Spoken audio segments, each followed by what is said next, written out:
क्या गंदुम से हासिल होने वाले भूसे पर उशर होगा, यानी तूड़ी पर उशर होगा या नहीं। गंदुम की फसल में चूंकि मकसूद जो है वो दाने होते हैं, गंदुम होती है, उसकी तूड़ी जो है वो काश्त के अंदर मकसूद नहीं होती, इसलिए सिर्फ गंदुम पर उशर होगा। उसका जो भूसा है, तूड़ी है, उस पर उशर नहीं होगा। साहिब हिदाया अव्वलैन सफ़ा नंबर 218 पर जिक्र करते हैं कि खजूर के पत्तों और भूसे पर उशर नहीं है, यानी खजूर के पत्तों पर भी उशर नहीं होता और गंदुम की जो तूड़ी होती है उस पर भी उशर नहीं होता।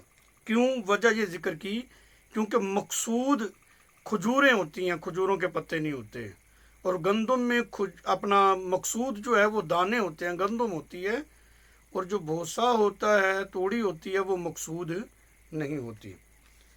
ऐसे ही तब्यीनुल हकाइक इसके सफ़ा नंबर 292 पे और इसकी जिल्द नंबर 1 है। इसमें है कि हर वो चीज़ जिससे ज़मीन का नफ़ा हासिल करना मकसूद नहीं होता उसमें उशर वाजिब नहीं, जैसा कि खजूर के पत्ते हैं और भूसा है। बहार शरीयत जिल्द नंबर 1 सफ़ा नंबर 917 पर मुफ्ती अमजद अली आज़मी रहमतुल्लाह अलैह जिक्र करते हैं कि जो चीज़ें ऐसी हों कि उनकी पैदावार से ज़मीन के मुनाफे हासिल करना मकसूद ना हो, उनमें उशर नहीं है।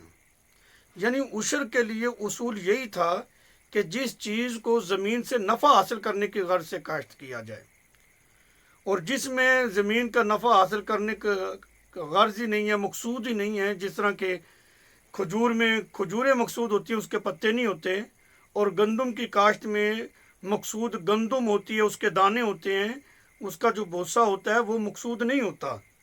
तो लिहाजा साबित हुआ कि गंदुम की जो तूड़ी होती है उसमें उशर नहीं होता।